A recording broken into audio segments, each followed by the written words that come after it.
Assalamualaikum warahmatullahi wabarakatuh. Perkenalkan, saya Asep Miharja, salah satu mahasiswa pendidikan teknik mesin yang mengambil mata kuliah meteorologi industri yang diampu oleh Bapak Bernardus Santo Pujanaka.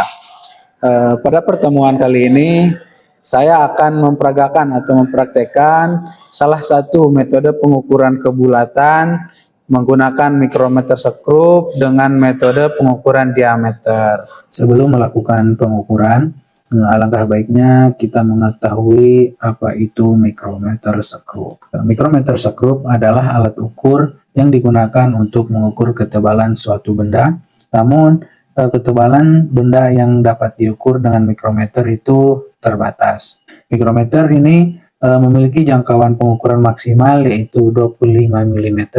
Salah satu yang membedakan mikrometer dengan alat ukur lain adalah pada ketelitiannya yang mencapai 0,01 mm. Adapun bagian-bagian dari mikrometer sekrup ialah yang pertama adalah frame, adalah rangka utama dari mikrometer sekrup yang berbentuk C. Yang kedua adalah skala utama, adalah skala pengukuran untuk menentukan nilai kasar suatu pengukuran. Yang ketiga adalah skala Nonius, adalah skala pengukuran untuk menentukan nilai desimal suatu pengukuran. Nah, yang keempat, bagian-bagian lain dari mikrometer terdiri dari anvil atau poros tetap, spindle atau poros geser, timbel, dan ratchet. Dan yang kelima adalah pengunci dari mikrometer itu sendiri. Adapun alat-alat yang digunakan pada pengukuran kebulatan sebuah poros ini, yang pertama tentu saja mikrometer sekrup dengan ketelitian yaitu 0,01. Terus yang kedua ialah alat tulis untuk mencatat hasil dari pengukuran mikrometer. Nah, yang ketiga tentunya ada poros yang diukur.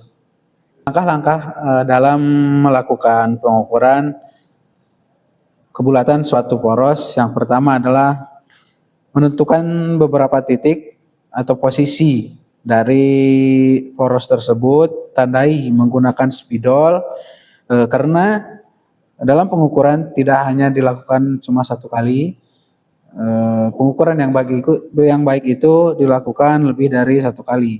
Nah, maka dari itu untuk menentukan satu kebulatan dengan mengukur diameter sebuah poros ini, kita lakukan pengukuran pada sudut 0 derajat, 45 derajat, dan 90 derajat.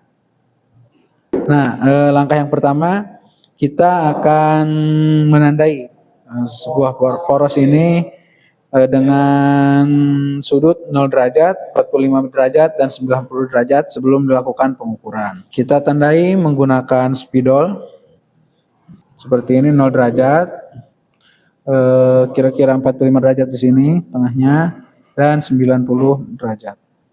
Untuk hasil penandaannya seperti ini. Ini untuk sudut 0 derajat, 45 derajat, dan 90 derajat. Nah, setelah dikasih tanda seperti ini, mari kita lakukan menggunakan mikrometer. Untuk yang pertama, kita lakukan pengukuran pada sudut 0 derajat. Setelah dilakukan pengukuran atau digempit, kemudian kencangkan raketnya atau penguncinya, maka kita akan baca hasil dari pengukuran pertama. Adapun hasil pengukuran yang pertama bisa dilihat skala utama menunjukkan angka 10 dan 11.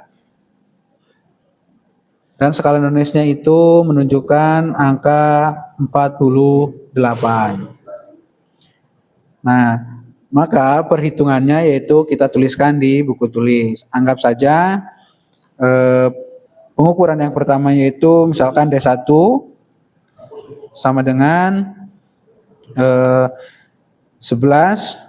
Bisa dilihat 11 karena ada garis di bawahnya ini lebih, garis tengah itu, maka 11,5. Ditambah skala Noniusnya itu 48. Nah, 48 ini dikalikan dengan ketelitian dari mikrometer tersebut yaitu 0,01. Jadi 48 kali 0,01 yaitu 0,48. Jadi hasil pengukuran untuk D1 yaitu 11,5 ditambah 0,48 sama dengan 11,98 mm. Yang selanjutnya adalah melakukan pengukuran diameter yang kedua dengan sudut pengukuran yaitu 45 derajat. Nah, ada tanda, sudah dikasih tanda tadi untuk yang pertama, yang ini sudut 0 derajat, 45 derajat, dan 90 derajat. Nah, kita pakai yang 45 derajat. Adapun hasil dari pengukuran diameter yang kedua yaitu untuk skala noniusnya atau skala utamanya dulu menunjukkan pada angka 11,5 dan skala noniusnya itu yang garis lurus dengan ini pada garis 47. Jadi skala noniusnya 47. Nah, jadi untuk perhitungannya sama seperti tadi. Kita tuliskan untuk diameter kedua sama dengan jadi 11,5 ditambah 47 hasil pengukuran yang kedua dikali 0,01 hasilnya adalah 0,47. Jadi 11,5 ditambah 0,47 hasilnya yaitu 11,97 untuk diameter yang kedua. Nah, selanjutnya kita melakukan pengukuran yang ketiga yaitu dengan sudut diameter yaitu 90 derajat. Nah, adapun hasil pengukuran dari diameter yang ketiga dengan sudut 90 derajat karena sudah diberi garis ini. Hasil pengukuran menunjukkan untuk skala utamanya yaitu menunjukkan angka 11,5 dan skala noniusnya menunjukkan ke angka 46. Jadi untuk diameter ketiga bisa dituliskan itu 11,5 ditambah 46 kali 0,01 yaitu hasilnya 0,46.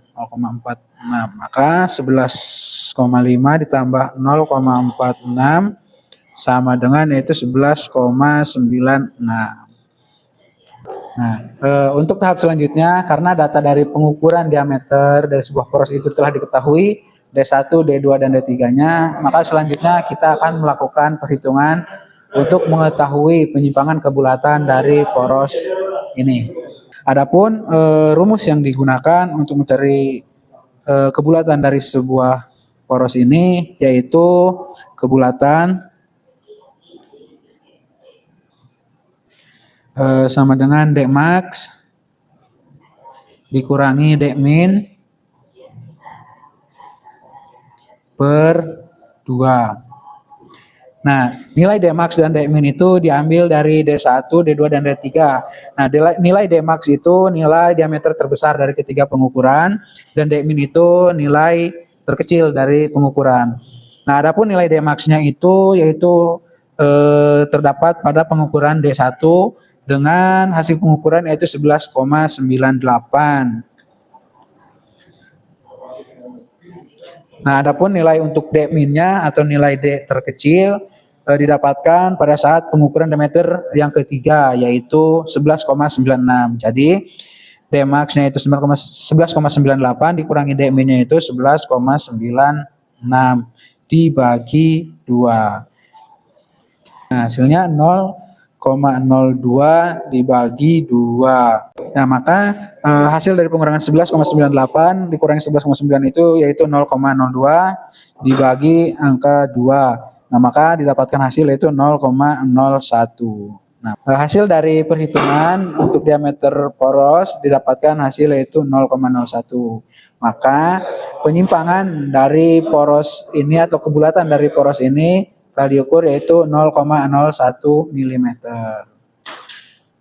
Demikianlah demonstrasi singkat mengenai pengukuran kebulatan dari sebuah poros pada mata kuliah metrologi industri. Kurang dan lebihnya mohon maaf.